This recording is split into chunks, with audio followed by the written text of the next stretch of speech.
হ্যাঁ ওই গ্রুপের মালিক তুমি, সেটা তো আমি জানি। এটা আবার কি নতুন করে বলতে হবে? না, জেদ মানে জাবেদ না, জেদ মানে জুবায়ের। আমি এই গ্রুপের একজন সামান্য কর্মচারী, একজন ডেলিভারি ম্যান। মাসে 12,000 টাকা বেতন পাই। এই সত্যটা আমি তোমার লুকাইছি, আমি দুঃখিত। চলো আমরা বিয়ে করতে যাই, চলো। দাঁড়াও,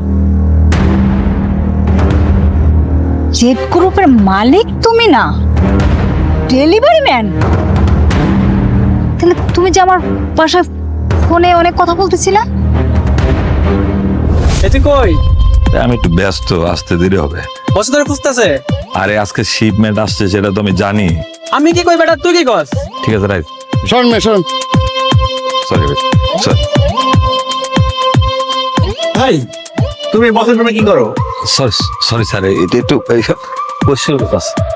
আজকে ডেন্টারি আসতে দিয়ে আসো। তাহলে এই গাড়ি কার?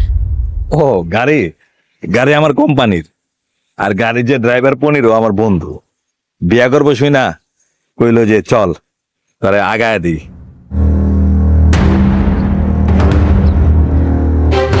এত বড় জালিয়াতি করতে পারলা? আমার কপালটাই খারাপ।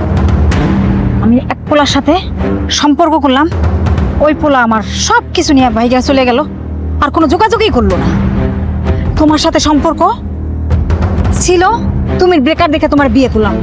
আবার আসছো আমার লাইফে, দেখলাম যে টাকা পয়সা বাড়ি গাড়ি সব কিছু তোমার আছে। ভাবলাম তোমারে বিয়ে করে জীবনটা বিন্দাস কাটাবো। এখন তুমি কি বললা? জেড গ্রুপের মালিক তুমি না?